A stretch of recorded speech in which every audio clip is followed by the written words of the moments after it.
If you've never seen this before, this is the carnage left over from splitting open a galvanized water pipe underground as we attempted to pull this out and put a new one in its place. This is where I just cut it to make it easier to take off the job site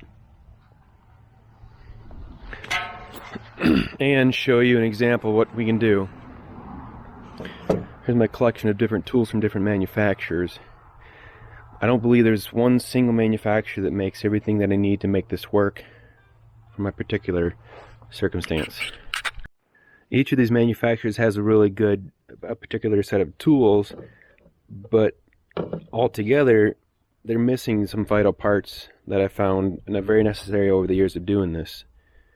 For example, we have WheelerRex. This is WheelerRex, and this is all as well. This works good for your smaller lines and galvanized because it's got one single blade that starts to score it and then it splits it open like it did here. And this is actually where it stopped. The tool stopped right here and it could go no further because of this coupling. But I was really hoping to, pull it through, just pull it out. Unfortunately, the ground was so badly packed and hard and dry that it was unable to go any further. We actually had to dig up a little bit more than we anticipated. Also, this is WheelerRex. This is the pipe grip that comes with this here. See, this opens up and lets the cable, it's a cable grip, and it lets the cable in there, and as the excavator pulls on this, it tightens down on the cable. The only problem is we were pulling on this more than it was designed to take, and so it's starting to, hard to see, but it's starting to bow. And because the pivot is on the one side of this main body, okay, so it's got so much tension here where these jaws come together, we actually pry it open, and it's hard to see, but on this side we got a gap, and on this side there isn't any. So it's already destroyed. I've gone through about 6 of these before I found out something better. I got this at somewhere online. It's a 12,000 pound capacity. As you can see, much more beefy, much bigger. And it has been great up until this last job. It has taken all the abuse we've thrown at it, again, until this past job. You can see it's bowed real badly. This has taken a beating. And in conjunction with this, we use a much heavier duty cable than WheelerRex supplies. The stuff from WheelerRex was constantly breaking when we were trying to pull through galvanized pipe. It would work sometimes if the pipe was really badly and it was ready to go anyways, but you could just about count on the cable that came with the WheelerRex kit to break, or for this to twist and not grip the cable anymore. So I moved up to a super swaged 3/8 cable, which can take about 20,000 pounds pulling force. This particular item is from NCT, which worked great until this last job, where as you can see it slipped back to my Flemish loop, I think it's called, and you can see it's been slipping back.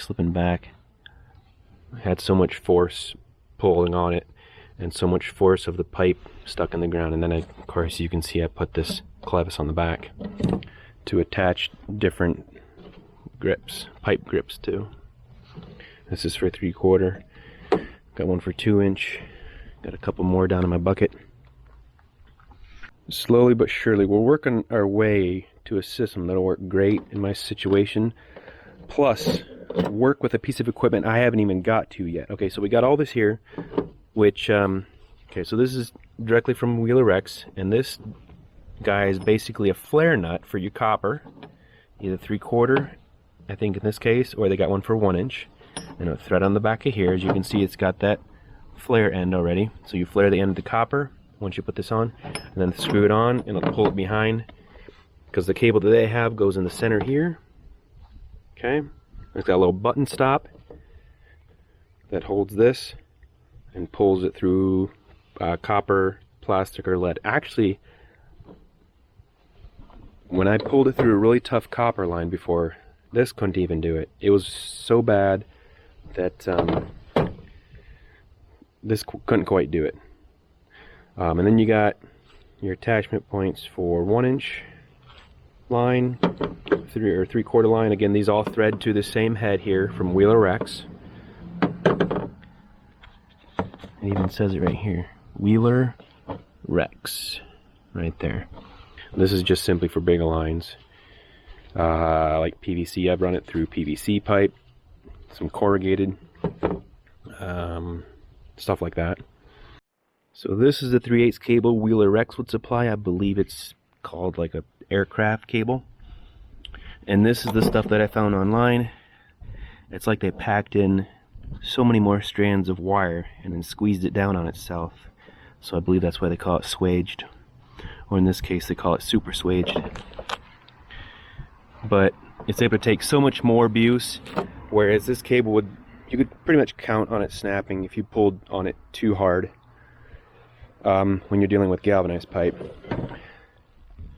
and even sometimes a tough copper line. So I'm not going to use that anymore. This cable and this cable grip, I believe, came from the same place, WestechRigging supply, or they're now BishopRigging or BishopLifting, something like that. So we got WheelerRex, we got WestechRigging or Bishop, we got NCT, which I can still use this if I want, you know, to run through plastic pipe, no problem.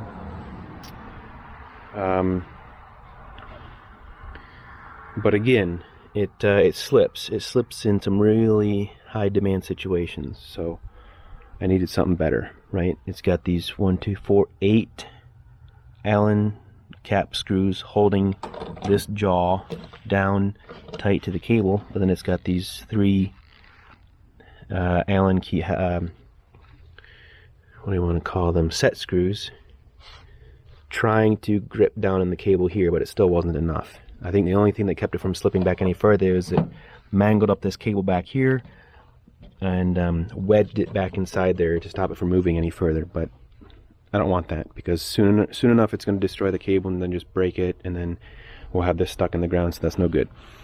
Then what I did is get something from Hammerhead trenchless. You guys in the field, in this industry, are probably wondering when I was going to bring up Hammerhead. And so what happens is that this cable's all mangled up.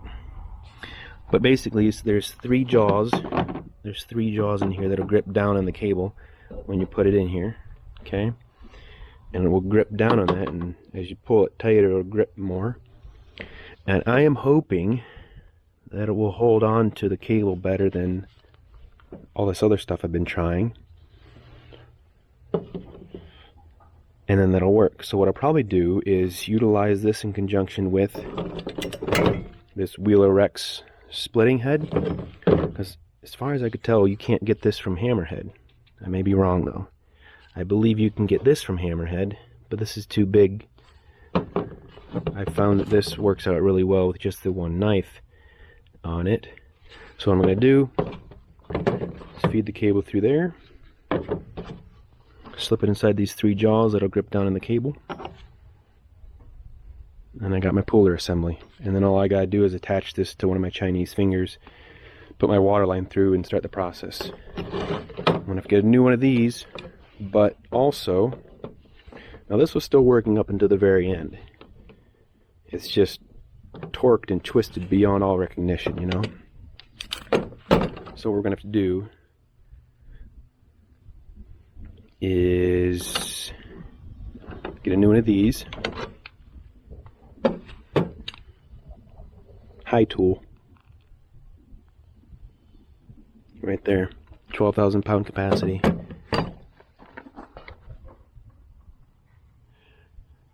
(8 to 28 millimeters, 0.3 to 1.1 inch size of cable can go in here. And it is all twisted together. I can't even hardly open this unless I really put my full weight on it.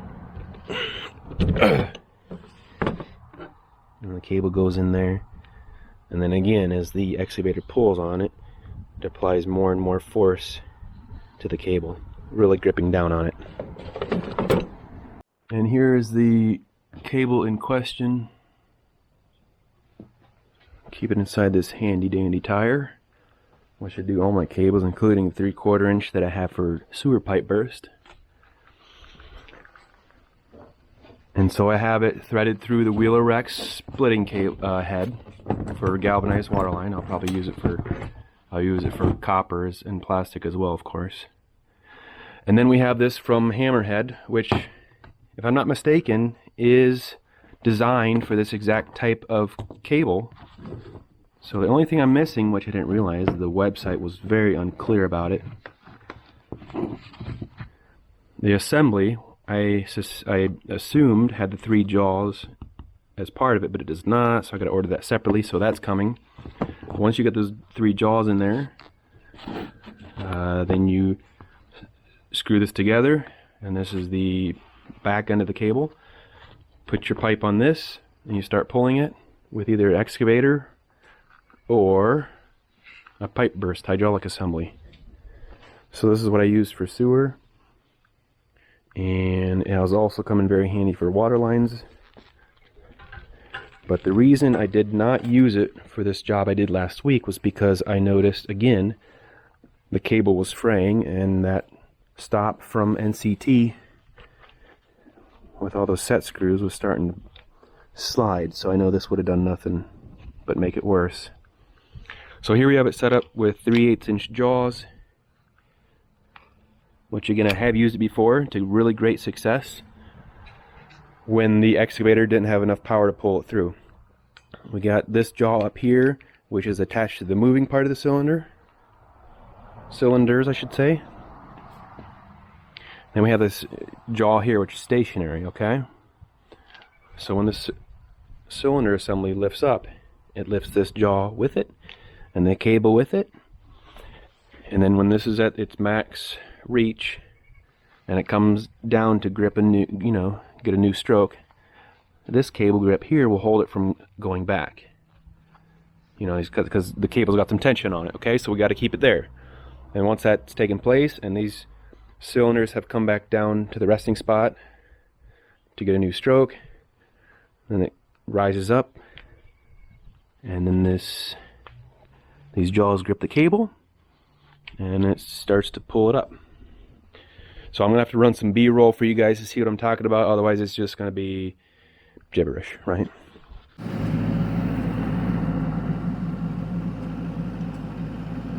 Bottomed out.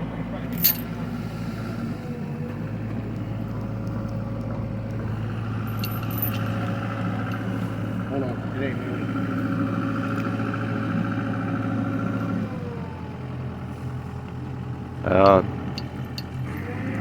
Yeah, there you go. There.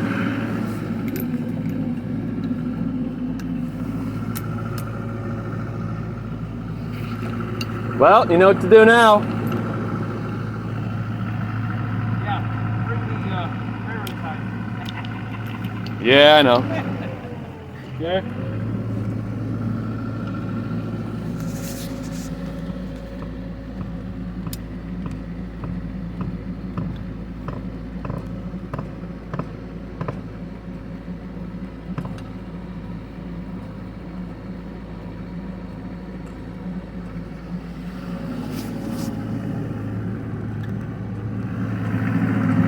Water slide for this one up.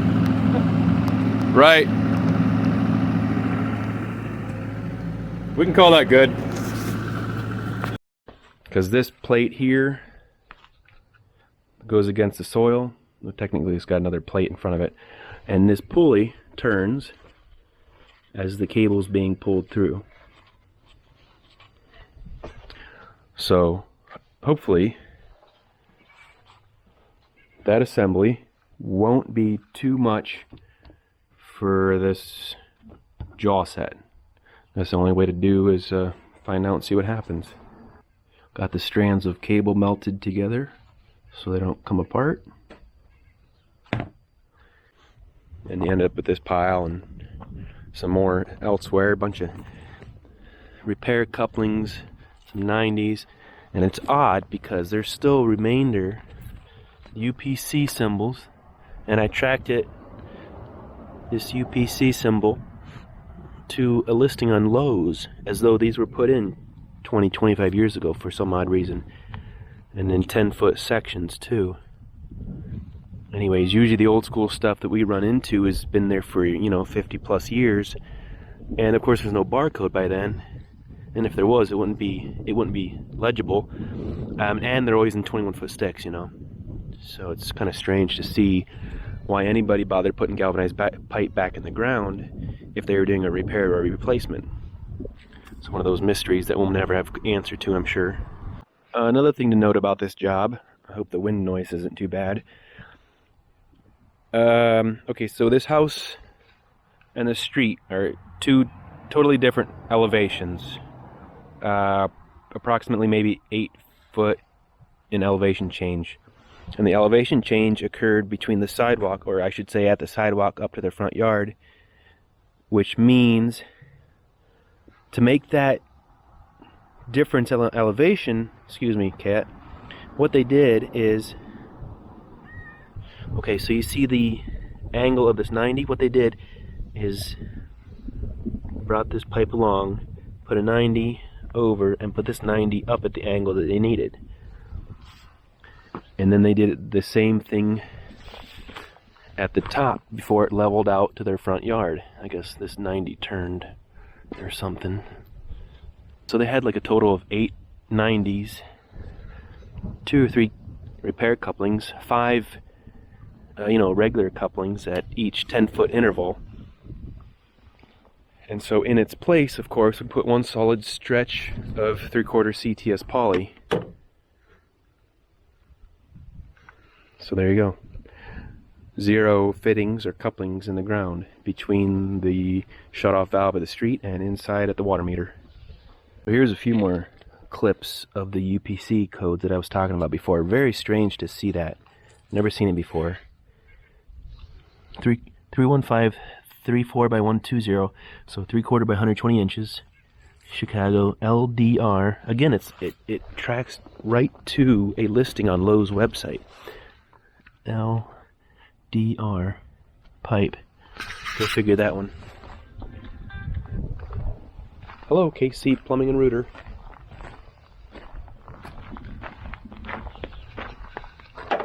Hello, anybody there? Just gonna play around with and see how it works on our next job. Maybe that'll work really, really good right there. Hopefully these grips, the teeth inside this and this assembly is strong enough, but we'll find out. Hopefully next time I have this an update for you, this will have worked, or I will have found out a different way to do it, or whatever. Until then, take it easy. Thank you very much.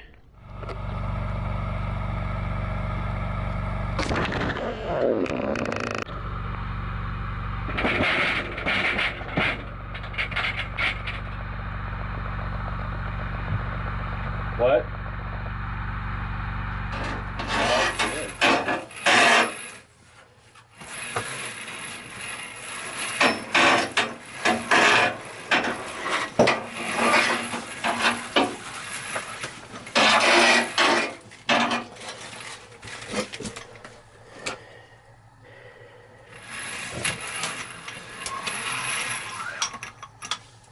And there we go.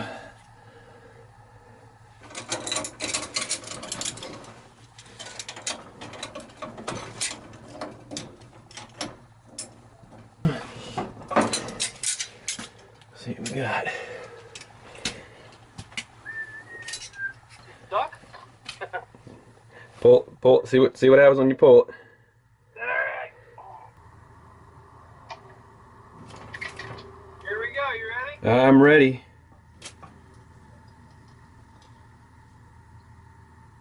It's gonna be a tough one.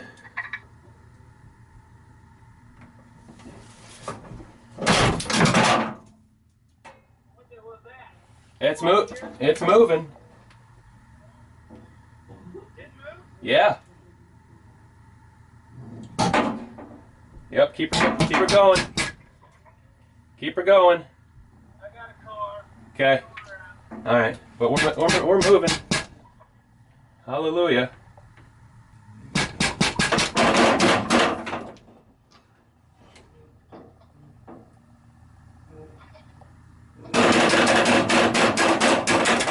Okay.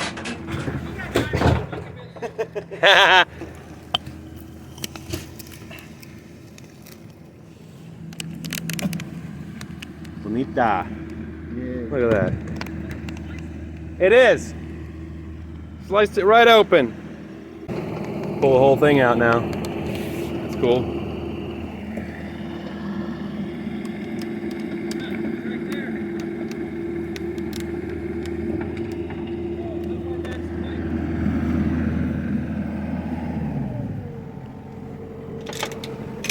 It's all ground off.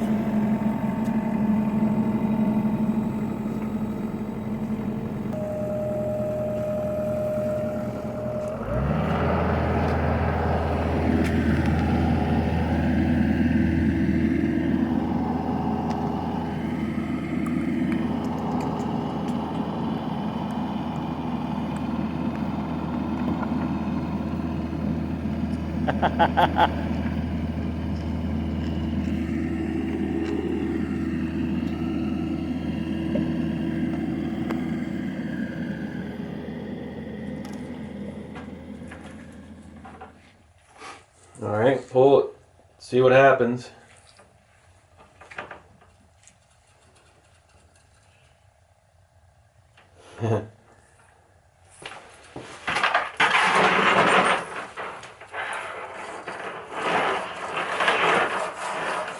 It's a smaller head. Okay, we're at the pipe. Hold that there, and I'm.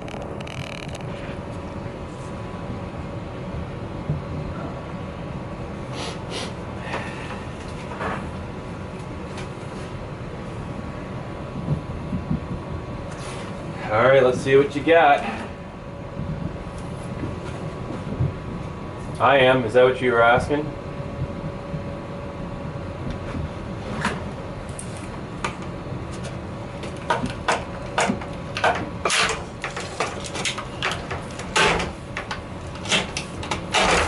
Hold it. Let me get this set.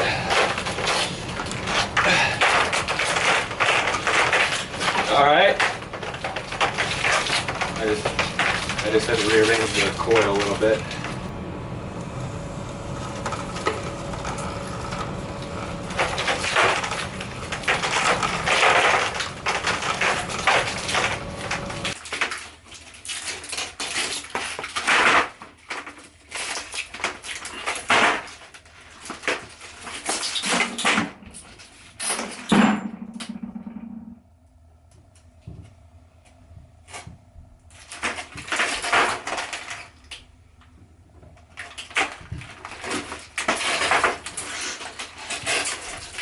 Goes. Seems to be going a little easier for you. What do you think?